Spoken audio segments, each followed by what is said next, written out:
the roll. Trustee Guyer. Here. Trustee Spurling. Here. Trustee Bauman. Present. Trustee Youngerman. Trustee Marisak. Here. Trustee Betzinger. Here. All right, we're all here this evening. Moving on, is there any member of the public who's here tonight? I don't see anybody. Is there anybody online or submitted written comments? There's nobody online. We received no written comments. Perfect. Move on to items for discussion. The first item tonight is municipal property, facility, and street dedication policy. I've got this.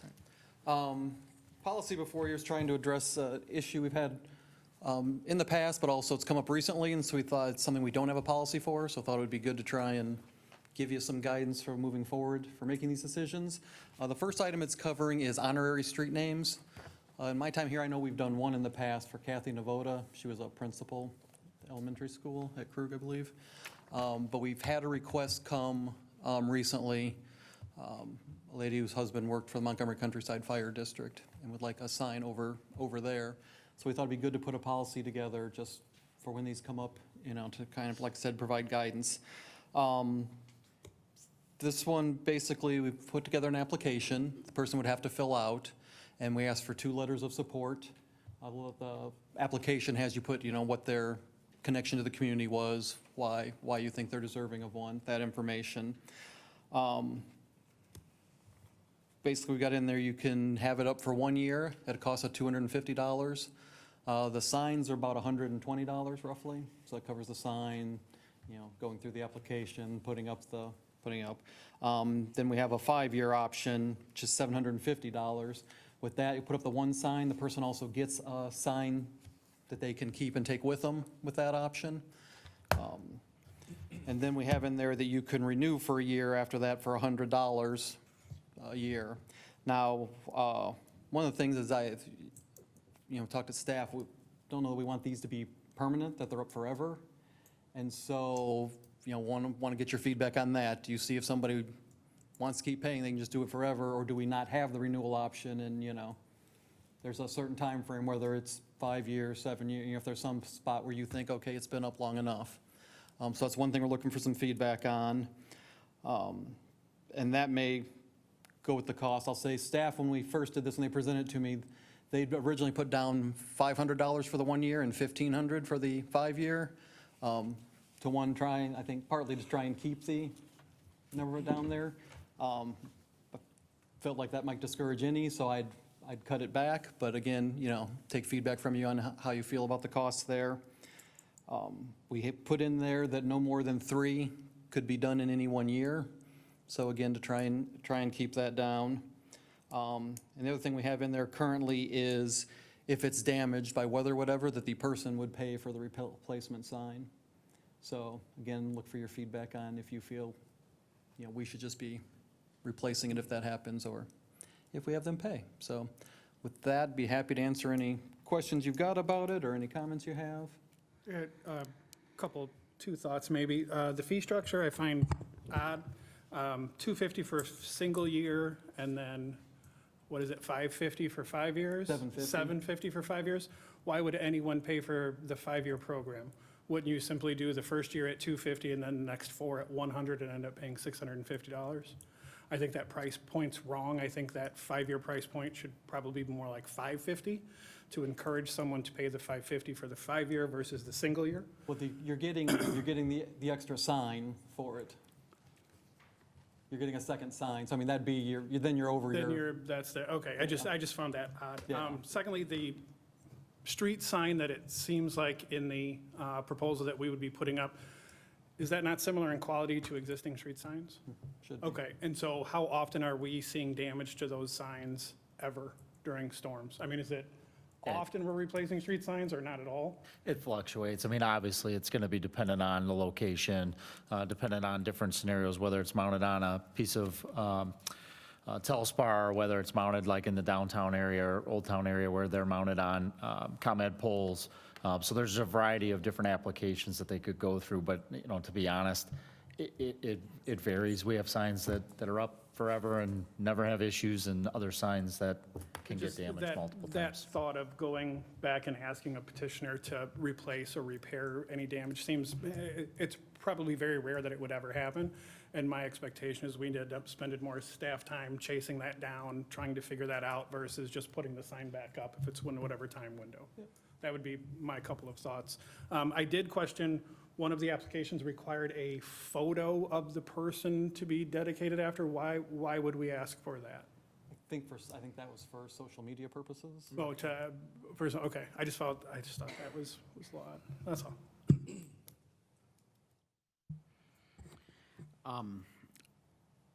I'm surprised I didn't know that, how an honorary sign worked. I thought someone would just petition the board, the village, or the village decided to nominate something and we did it on our own. I didn't realize I could buy my own street sign if I get the signatures and the letters to do it.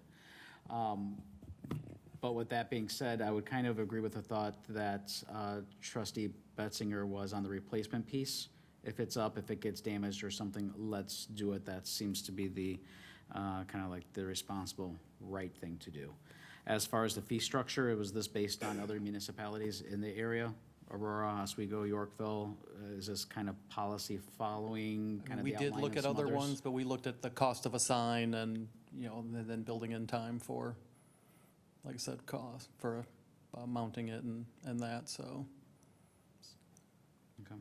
I can see the wheels spinning in trustee Marisek's head. You can see Marisek Way coming at some point in your future, I'm sure. Well, I was thinking of As long Brawley, as I'm Brawley on Way. the Say, the application still comes to the board to Probably. approve, You can't just buy your way in. I'm way too cheap for that.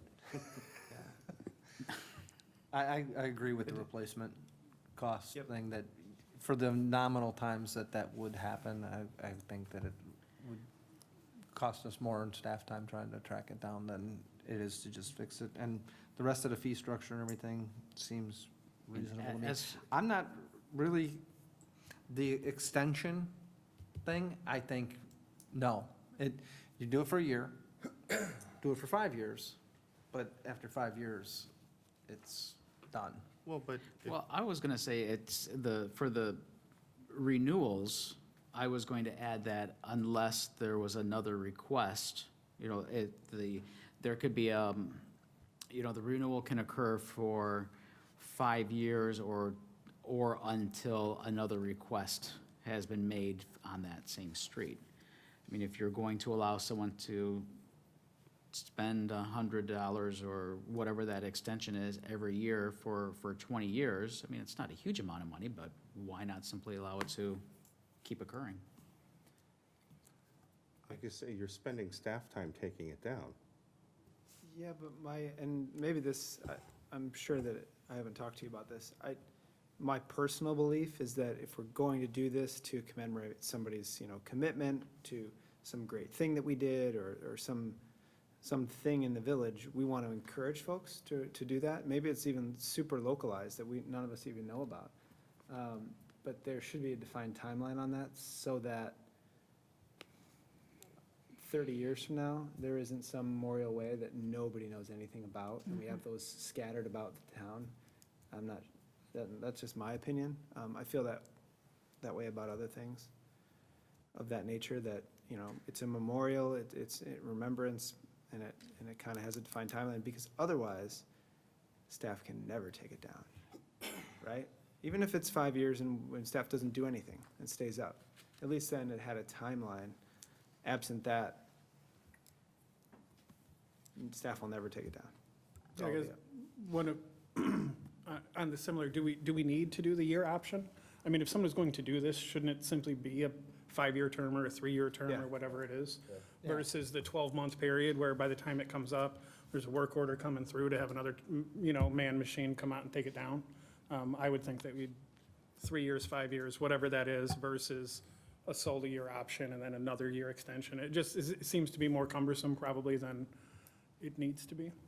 I like having the one, as I'm thinking about this, as kind of a short-term option. I think back to like Edgar Barron's.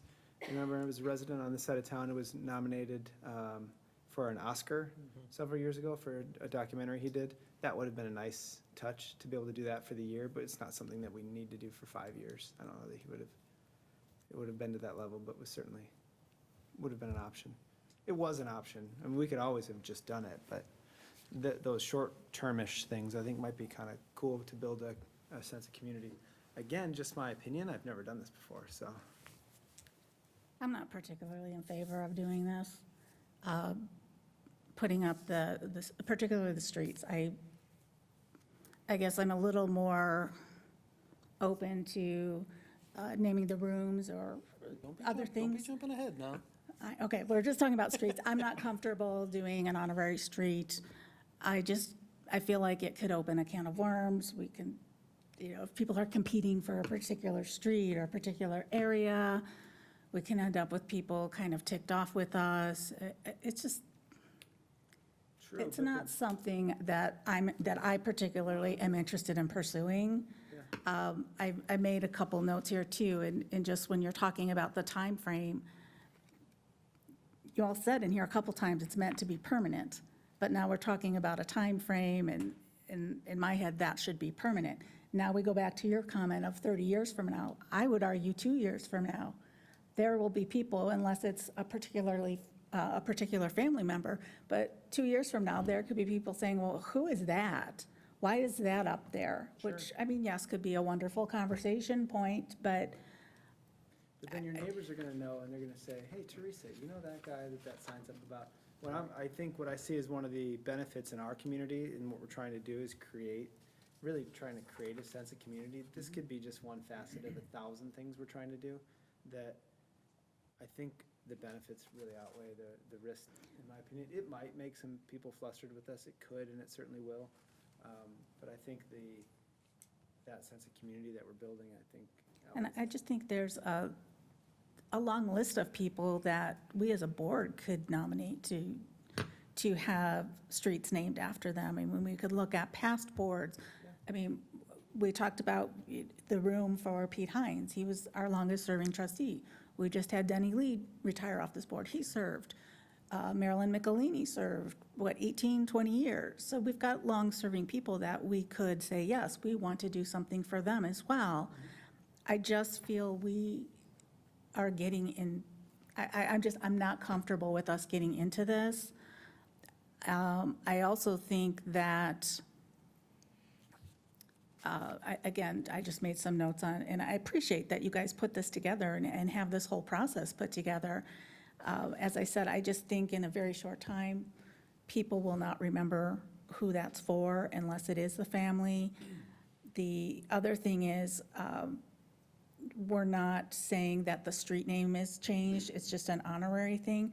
I think that, again, if it's up for a particular amount of time, we could have people starting to call, oh, it's Bauman Way now, when it's really Canterbury Way, or whatever it is, right? The regular street sign will stay. This is just a brown sign that goes on top of it. Right, but I'm saying people they may get to know it as I'm gonna call it a vanity name. Now, we have 5 fire protection districts.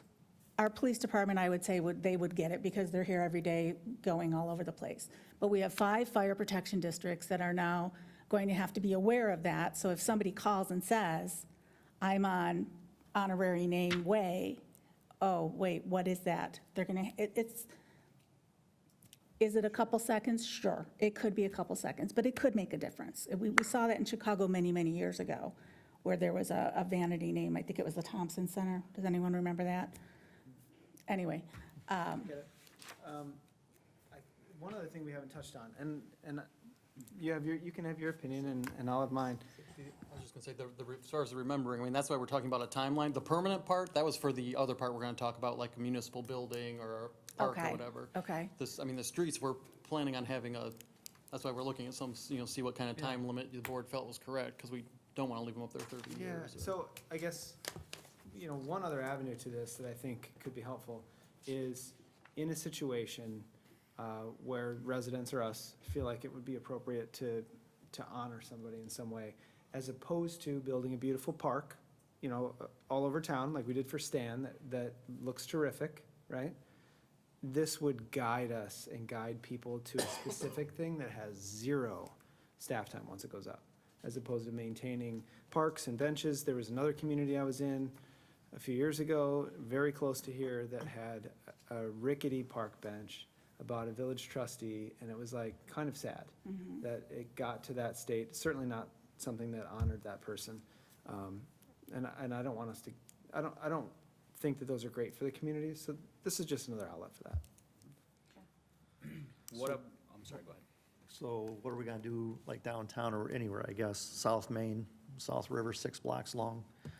We're just gonna name one block? What if there's 2, 3 people on the same street? So each block's gonna be an honorary block? It's possible. I mean, it's going to be one, Okay. one sign, so One it's sign? one Okay. corner. Yeah.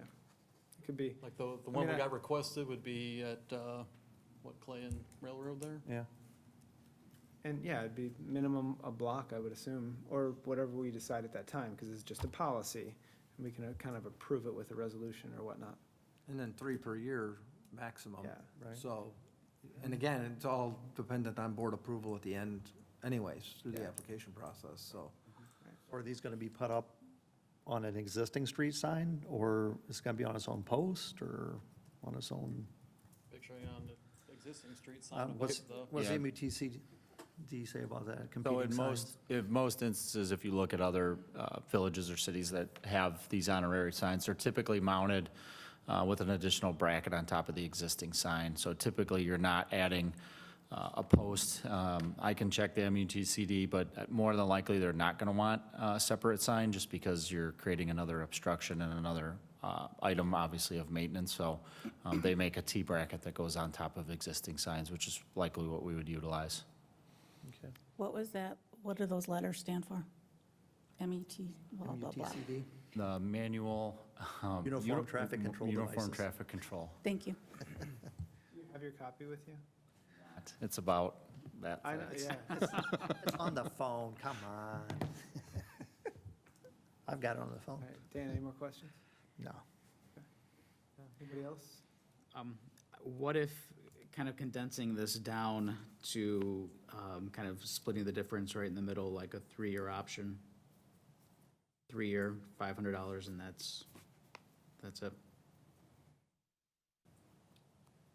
And then I would also add to this, since we're going to be constructing a new pedestrian bridge over Route 30, there might be verbiage on that, because I know there are communities where it's been asked and done to have a pedestrian overpass, an honorary piece on that as well. So we just maybe want to be proactive and determine if that's going to be allowed or no, or what that option may be. Yeah, we should state something about roads and, I mean, that would fall under the second part that we're going to discuss. Okay. Okay. This is just honorary street naming. This is stuff basically to be brought up by the community. I mean, the board obviously can too, but that's all this was. So do I have a consensus for a 3-year? I'm And then we're still- talking no I renewals? still kind of or- want to push for the one. I was just thinking about this, even with the Montgomery Fest Grand Marshal. That's literally the only honor that we kind of pass out. I mean, that could be a sign that we put up in front of Village Hall every year, changing that out. Just seems like something maybe short-term could be helpful for us. And we give that to them. Yeah, the like, just think of the marshal cool when things that when we it's can over, do and the by next doing one, we take little, that sign and give it to little them. 12-month windows of, you did something, you won the state championship in, whatever.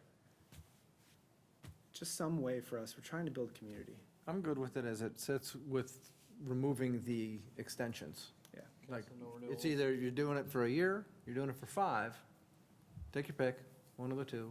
No and- renewal. I'm Yeah, fine with no either the renewals. 3 or the 5. I like the 5 years. Maybe the person that was so popular isn't so popular anymore, and it's like, okay, no. Well, there's that, and if there is a situation, I don't know if we're gonna get block after block after block, but, okay, it's 3 years, the current sign is, comes down in, 2027, you're more than welcome to submit an application then in 2027, and, for that same street, if that should happen. Yeah, but at 3 per year, going for 5 years, we could probably figure out how long it would take to add up to much. It's a good conversation. Do we want to leave the 1, 5, and then cap it at 10 to start with, and see where that goes? Because we had talked about not wanting to make it forever, right? Do you put a cap on it initially? Yeah, I thought, is it drafted that way, so it's 5? No, you can, right now it's Right now drafted, you can. Right now, you can do it's renewals. In perpetuity, so that's why my So that's suggestion why, would be yeah, you that's one of the cap points it I at, had for you, is if you want to cap it, and if so, where? cap it at 10, Sure. or 7, or whatever, 5. but I don't- cap it at As long as 5. there's Or an there's end no date. renewal at all. Yeah, as long as there's It's an end 1 date, year, I think 5 that's, years, And you're out. Just so that, you know, like a grieving family or a celebrated, you know, athlete understands from day one that like, this is a great thing, and in 5 years, you can have this other sign too, and we still love you. So, 1-year option, 5-year option, and no renewals? Sure. Yeah, I'm good with that. All right. Once and- you had it once, you can't have it again, not to beat this to death, but, so somebody does their 5 years, and then a few years later, they The other want to thing is we re-up, don't or they have to- move, they want a different street. We're going to get some applications that we don't want to approve, right? It's going to be things that would be inappropriate or divisive in our community, and we just won't approve them. And if it was somebody that won the state high school championship in badminton twice in 5, you know, years, ask some questions. And then if we. Well, it's not gonna, what do you mean by device, by somebody's name, right? These are, we're not gonna say, oh, it's gonna be, you know, Otter Lane because it was somebody who trained otters. It's going to be an individual, right? They just can't make up a word and just say 5 years, oh, I want this to be No, I get you. expletive way. You know, it's not But gonna be if something it's, that we would deny. Right, you'd just deny that if it came I don't through know, that way. pick somebody that might be very divisive nationally. Well, but Trump. I think that's our. Whatever. But, right, so we're not talking about just picking a street name to name it whatever you want. This has to be in recognition Close of to some- a Montgomery resident, somebody who lived on that street, right? It's, It does it say Montgomery resident? Somebody from the That's somebody Montgomery that area. made a contribution, I think, to Yeah.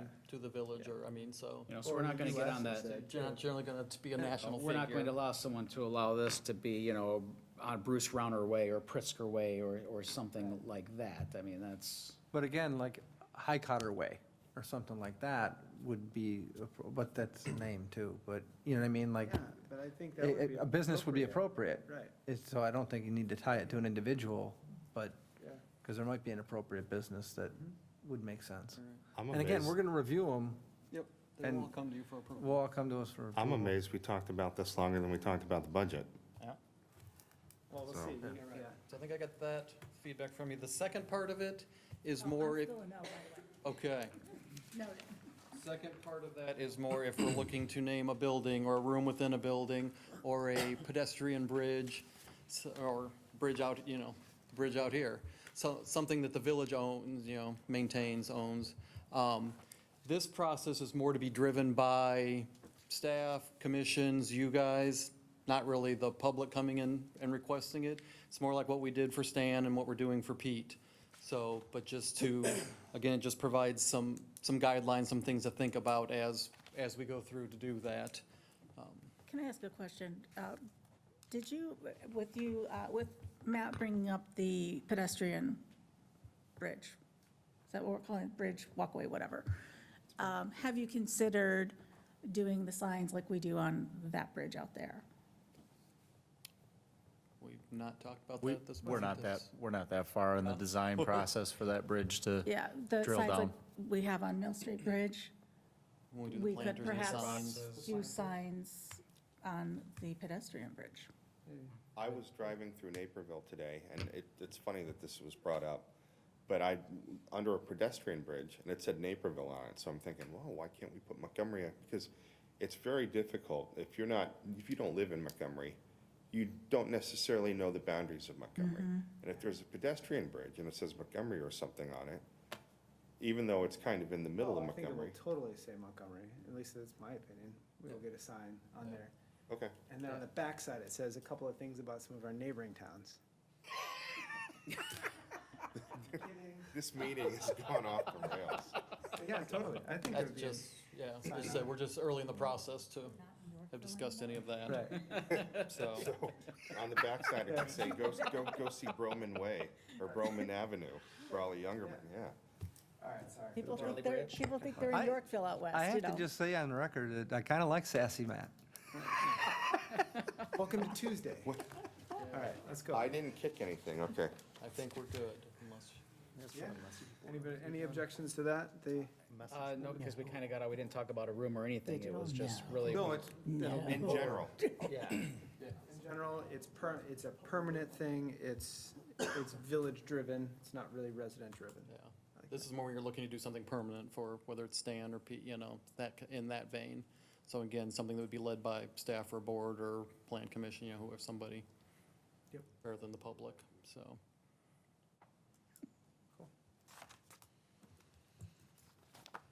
Thanks.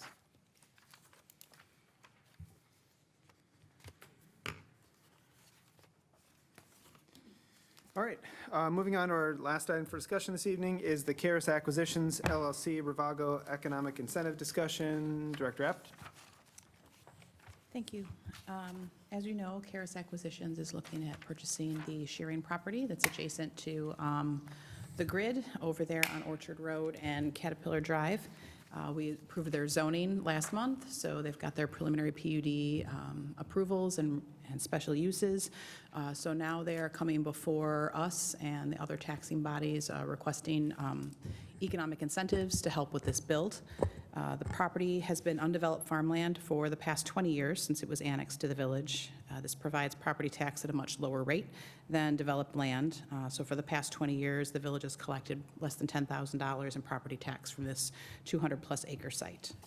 As a greenfield site, the property requires a vast amount of infrastructure investment and improvements specifically to extend utilities and roads to the southern site for it to be able to utilize the adjacent railroad. Therefore, not only does this development of the site provide an increase in property tax dollars, but it's also going to be providing infrastructure that can then be extended to serve the adjacent greenfield properties for future development. They've provided some estimates for development costs. The public improvements that will be a part of this project include the final improvement of Galena Road, which is required per the annexation agreement, the new north-south road, Karis Way, the extension of water main and sanitary sewer into the site, as well as the bike path that the village requested. The estimated cost of these public improvements is about $15 million. Additionally, you have the costs for actually developing the buildings on those sites that are being created. That is being estimated for the southern site, which is where Ravago would be locating, is anticipated to be about $140 to $155 million just for the development of that site. Additionally, for the northern site, while that's kind of speculative at this time, based on what they're proposing there is it being a distribution facility, they're looking at about 80 to 90 million for the development of that site. If it were to be a cold storage site, which is something that they had brought up as potential when they were going through the zoning process, that's a slightly more expensive build, so you'd be looking at potentially $200 million for a build of a cold storage site on that northern site. So reviewing the development, the investment costs, the jobs that it's going to bring to Montgomery, as well as the 5 acres of commercial that are being held on Orchard Road, which will hopefully be bringing in future sales tax dollars as well. We've created an incentive package for the board to consider, which includes property tax abatement, waiver of certain building permit fees and water tap-on fees, as well as a municipal utility tax rebate. Starting with the property tax abatement first, they are requesting a 75% tax abatement over 10 years for both the southern site and the northern site. Leading that property tax discussion is actually Ravago. As you know, they're an international company with a strong Illinois presence currently. We did speak to Medina, Ohio, where they have a similar facility to what they're proposing here in Montgomery. They are a 10-year tenant there, so they've been there over 10 years. They have an excellent track record there, positive referral from that municipality, saying they've demonstrated a strong support in that community as well. So based on the increase in the EAV, the investment in the infrastructure and utilities, the large capital outlay, and the future site potential based on Karis's plans and that positive reference that we got for Ravago, staff does recommend offering an abatement to solidify this project's location in the village. We support the tax abatement as requested by Karis. However, to be consistent with other economic incentives that we have done, we do feel that we should do a steps 10-year abatement at 75% for the first 5 years, and then stepping down to 50% for the second half, those last 5 years for both sites.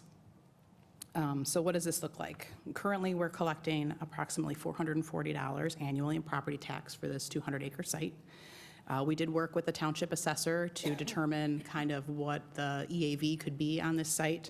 So looking at other comparables, it was determined that the average EAV for industrial buildings was at about $15.88 per square foot for the building. And so this was used to estimate the tax for both the builds for the southern site and the northern site. So looking at the Ravago site, a 10-year abatement with the stepped program would provide for a total abatement of approximately $380,000 $778 from the village's property tax.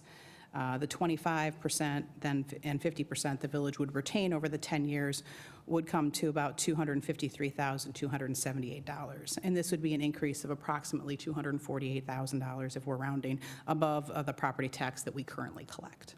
After the 10 years, obviously, the village would then be collecting the full amount of the property tax, and that's estimated to be about $76,000 annually, and that's just for the southern site. The northern site, again, is speculative at this time, but based on their preliminary plans that they provided us, they were showing us a 1.2 million square foot building for that. So based on that, looking at the 75, 50, and then 50% abatement, that total abatement to the developer would be $516,894 over the 10 years. The village would retain over that 10-year period approximately $310,000, which would be an increase of approximately $305,000 above what we currently collect. After 10 years, again, we would be retaining the full amount, and that's estimated at $82,700 annually. So additionally, we are considering utility tax abatement. So we do levy a 5% municipal utility tax on electricity, natural gas, and telecommunications. These revenues serve our capital improvement fund. The village does have the ability to rebate these taxes similar to how we do the sales tax, and staff is recommending a 50% rebate for electricity and natural gas for this project.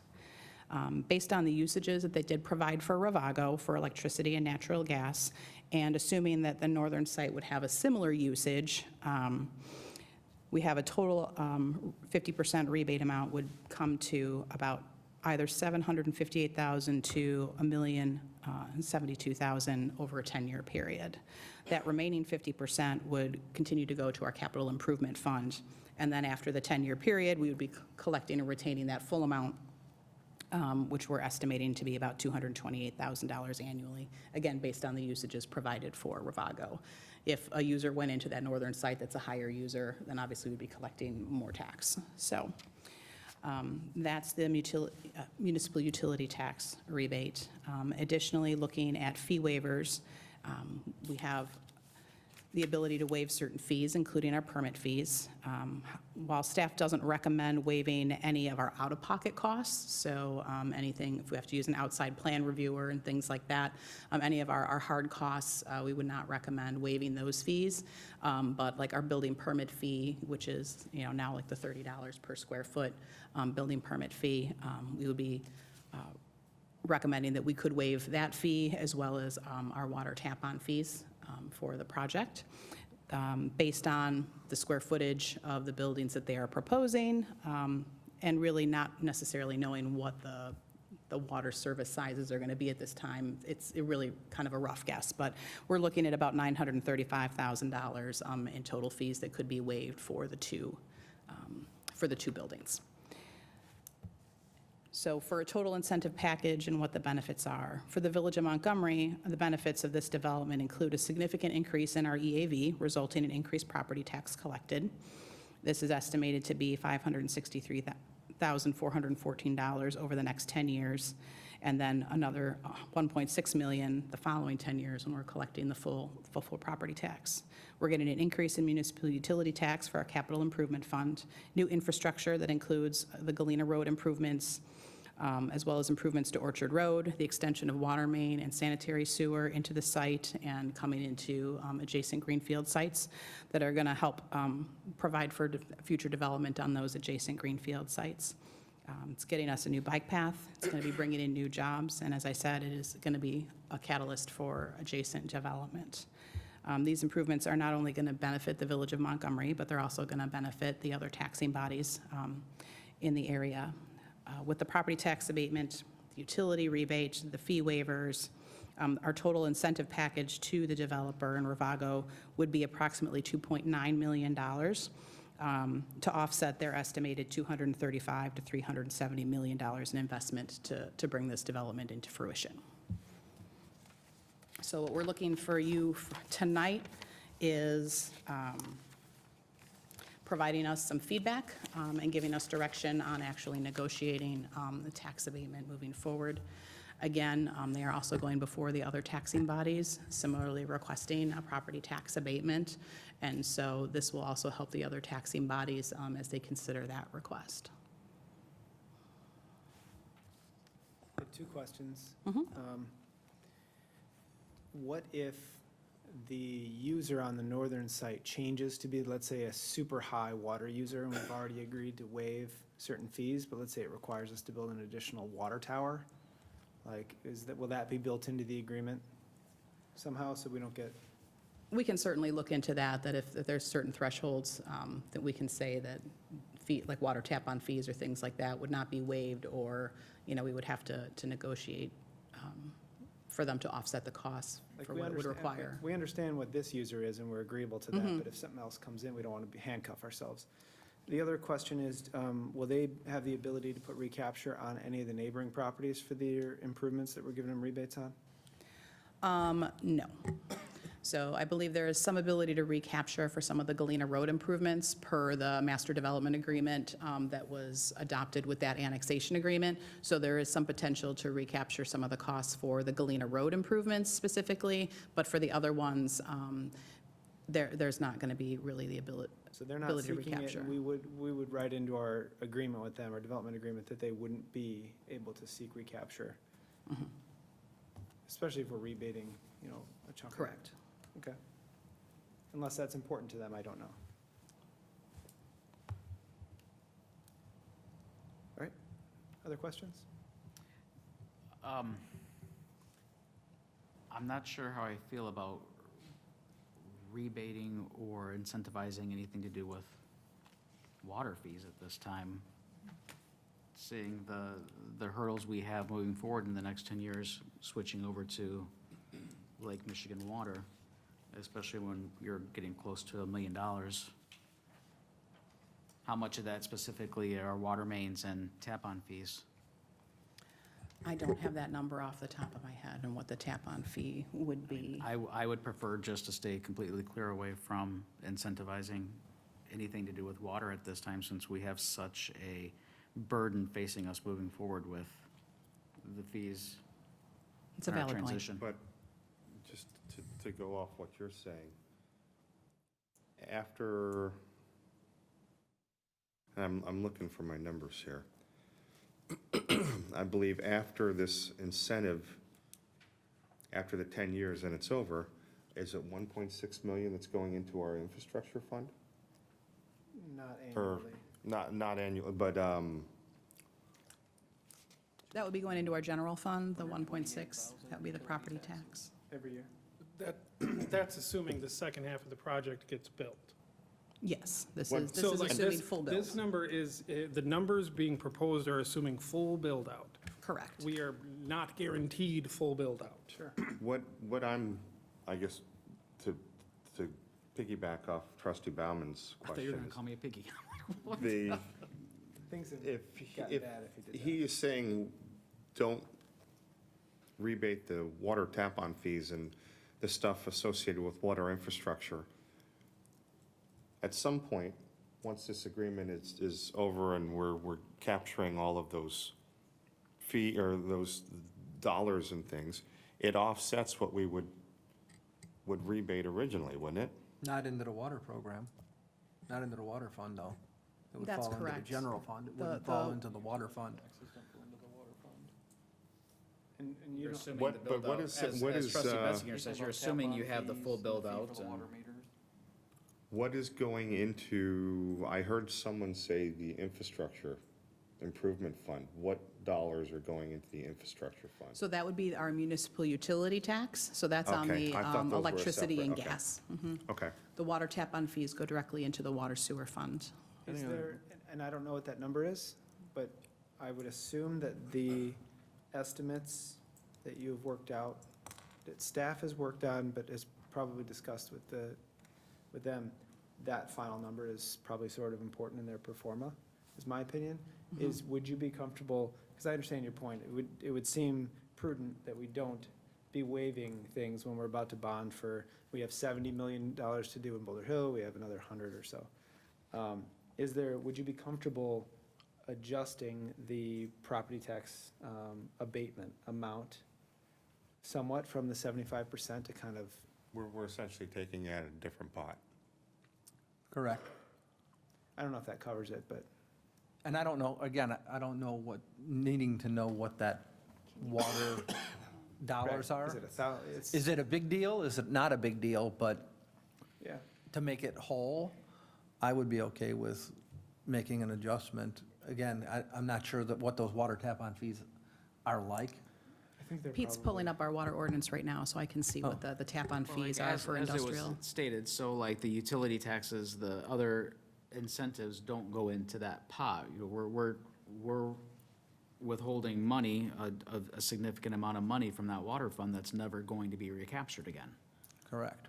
I don't see the prudence of that based on what we're forecasting. It just seems like water is something that we cannot afford to be giving away and using as an incentive at this point. We have a lot of things that we could use to incentivize a project. Water, I don't think, is one of them at this point. It's a hard conversation to have. It really is. we're As heading much into this. as you value investment and you want that here, how else can we make that incentive to somebody without giving up that? I mean, if you put $935,000 in that and compound it over 10 years, you know, what is that gonna get you? It's also the principle of it. Mhm. I get it. We're about to ask residents for a bunch more money. I agree with trustee Bauman. I also agree with trustee Marisak as far as taking that quote-unquote another pot to equalize the incentive without, If it's Taking it out of substantial, water. which I think it probably is on big buildings, it probably, Yeah. but again, that might not be, we might not need to do that, but All right, so for our tap-on fees for commercial, industrial, for a 4-inch water service pipe, we're looking at $13,000 is our tap-on fee. If we're looking at a 6-inch, it's $18,500 for tap-on fees. So we're looking at potentially there being, you know, possibly 2 services into the one building, possibly 2 services on the southern site, because there would be a second building. yeah. I thought we changed that years ago so that industrial-type users pay based on the amount of water they expect to use or something like that? So we changed our multifamily units to be population equivalent. So we were, on the apartment complexes, we were using these set fees, and we had, you know, just so many people in there, so our water use was very high. We've been having a discussion at staff level about looking at, especially, this works pretty good for warehousing, things like that, Yeah. because you don't have a lot of PEs. But if we had let's say, a beer producer or something like that, I think we definitely want to change our structure. And one of the things that we're going to bring up, you know, soon is the idea of going to a system where everything is basically computed using population equivalents. And if you think about it, every building, every commercial, you know, or house, well, every commercial building, every development has to get an EPA permit, and they have to specify the amount of population equivalents in that permit. That would be the basis for the fees then, you know, so that's in the future that we're looking at, but as it sits today, we have set rates for industrial and commercial, and I think part of that probably was also to incentivize the idea of bringing those, you know, job creators in or those retail sales in. So, but if you have a high water user, it does work against you on the infrastructure side, but realize you're making up on the rate side. You're getting a lot of income, you know, from that Right. facility too. Got it. So that is kind of an important piece. It's Right. another people to pay the bill. I think based on that, remove the water tap fees from what we would be willing to offer, I think is the consensus, and don't change anything else. I think that's a And solid. Well, just then to I'm gonna- clarify, you said there would be 2 of each size going in, so we're talking about $63,000. Yeah, so what's Thing. the breakdown then of that 935,000 total as it relates to water? In that paragraph, It's a much smaller percentage. I think the larger percentage you're looking at is actually the building permit fee, because it's based on square footage. So you're looking at $30 per square foot for a $1.2 million, or 1.2 million square foot building. That's where I think a majority of the fee it is coming from. So that 930 is a fraction of its water, so we can pull that out. Yeah. It doesn't seem like it's a significant enough chunk to, And you said the consensus was to pull that out and then re-incentivize with the other? Just leave it. just pull it out, because it's, you know, it's under $100,000, I mean, considerably under $100,000. Okay. Put that on my notes, too. Teresa, what I else had you the got? exact same thing to bring up, so I'm good. All right, Yep, thank you. okay. Tom? No, I'm good. I agree with trustee Bauman. Pulling the water out makes sense, and I would not be in favor of finding that somewhere else. I think the incentive package is exceptionally generous, as is. Sounds good. Yes. Good? Yeah. All right. I just don't want to cut anybody off. Okay, you got clear direction? Yep. All right, thank you very much. All right, moving on, anything new or unfinished? I know staff has one. Yes. He's got his hand up. Yes, so we're going to do a little handout, because it's going to hand out, we took bids for the bridge project, and you might recall the bridge project has painting of the bridge, structural repairs on the bridge, and then the lighting on the bridge. So the long story short is, and we broke it into 3 separate contracts because we were having trouble attracting bidders because of the, you know, the unusual nature of the 3 diverse contracts. So anyway, in total, the project came in at $856,000, and the budgeted amount was $867,000. So we're slightly under budget, so that's good. We'll be coming to the board on Monday to talk about awarding the 3 contracts. But the thing we wanted to start the discussion on tonight, to give you some to think about, is in the contract, the structural contract, we had provided for the installation of a railing on the south parapet wall. And recall that when we started the planning for this project, we had talked about having vendors on the bridge during Montgomery Fest, and that the parapet wall, the fire department was concerned it was a little too low, and, you know, they thought it would be better if we had a railing on that south parapet wall. Well, based on, you know, things that have happened since we initiated this project and started discussing it, it doesn't appear that we're going to have vendors on the bridge. We've kind of realized that it wasn't the greatest place for them, and we've also realized that the food trucks didn't work too well there. So I don't know as if there's now really a need, you know, to provide for that. There's no pedestrian facilities on the south side, so we don't have a sidewalk like we do on the north side of the bridge, where we do have railing. So the original design did not have the railing for good reason, because it's not needed for anything. The cars don't need it. So it's $71,000. We can delete it from the contract if we want to. We don't need to make the decision tonight, obviously, but our plan would be, if the board's in favor of awarding the projects, we would award on Monday night, and then we would ask you to make a decision on whether you want to include the railing or not. And if you don't want the railing, then we'd issue a change order. Once we've, you know, agreed and contracted for the project, we'd issue a change order with the contractor to delete the railing. So that's kind of where we're at on the project. So just And wanted to the- give you that heads up. The railing's in this. It is. In each of those bid numbers? No, it's in the, there's an asterisk. 163, Thank you. So that 71 is included in that 163, but it's not included in the bids from MYS or D? No, it's included in everyone's bid. I just only listed the low bidder's price. So these are going to be the ones that get the contract. So it's 3 separate contracts: structural, painting, and lighting. Yes. Can all of this be done by the time of the fest? That's the goal. There was only one bidder for the lighting improvements, Right. and that bid came in at 35% over the estimate? And do we need to rebid that? When we bid it once last year and didn't get any, the reason we didn't, you know, I guess full circle is, we bid this out last April, and we didn't get any bidders on the project, because it was all combined last year into one bid. The lighting, the painting, and the structural. And the reason we didn't get any bidders is they couldn't get an electrician to bid the project. So I think rebidding the electric, I think it is what it is at this point. And it's tied to proximity to 25 and having to be licensed to do work with the state, or wasn't there? It's not work that a lot of people normally do, where you're retrofitting a bridge with lights.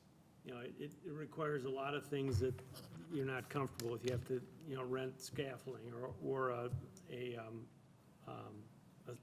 lift that'll get you on the other side.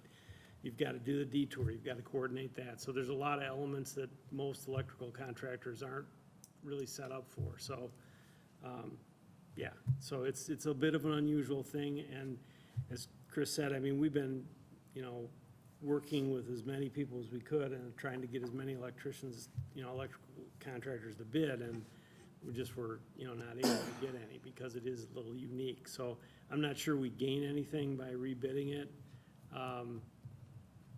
You know, so I wouldn't really be comfortable with that. I mean, again, we've gotten reductions in our other elements so that at least we're within budget, you know, on the whole project. And that's the reason why we wanted to talk about it as a whole, as opposed to, you know, individual contracts. And is there anything that's tied into the electrical that's being done by the other contractors, like a detour or anything like that, or is that all standalone? Each contractor has their own. Okay, Yeah, each contractor is doing their own detour. okay, so, There's a chance that we could possibly save, you know, I think the goal would be if we award with these three people, we would have a pre-construction meeting with all three of them and see if maybe there's an opportunity to add, instead of having three separate contractors, do three separate detours, is there a way to, you know, minimize that? And then on the electric end, we did send this to six electricians, and they were the only one that picked up the plans and actually did the project out. and Chris, the other thing that we're still working on is to do some value engineering to see if we can lower the price on the electrical by, you know, just switching out materials or doing some other things to maybe reduce. For example, we're looking at using PVC conduits as opposed to galvanized conduits. You know, normally you don't want to use a PVC conduit because it's exposed to the sun, but on the underside of a bridge, it may be appropriate. So, you know, we're trying to look for other alternatives to lower that cost as well.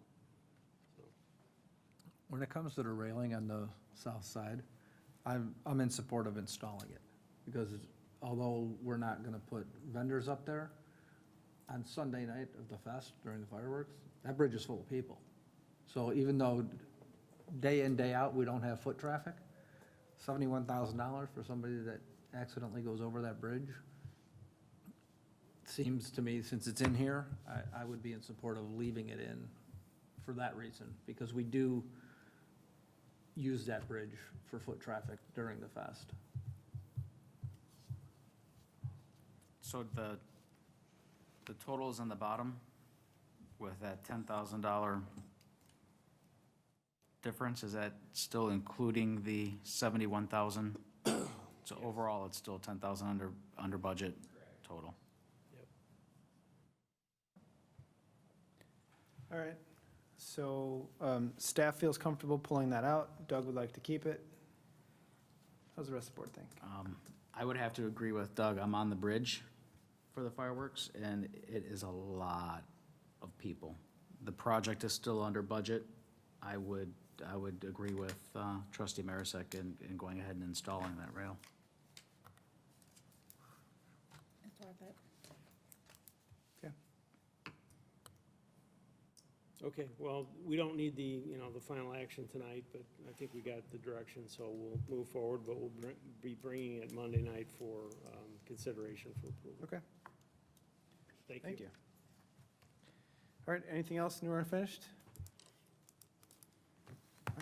You know what, the parade on Sunday for Richard Miller, really nice turnout. It was very interesting to walk into the VFW and see about 60 bikers in full colors all walk out and get in their Priuses and their Camrys because it was raining. So I think there was only 4 or 5 motorcycles, but it was a really nice turnout. Montgomery Countryside Fire was there. Our department blocked traffic for everybody. Our community service officers were out on 25. So it was a really nice turnout, even with the inclement weather. So. Awesome. All right, no executive session. Is Is there a motion to adjourn? So moved. Second. Trustee Youngerman. Yes. Trustee Marisak. Yes. Trustee Betzinger. Yes. Trustee Guyer. Yes. Trustee Spurling. Yes. Trustee Bauman. Yes. And we're adjourned. Thank you.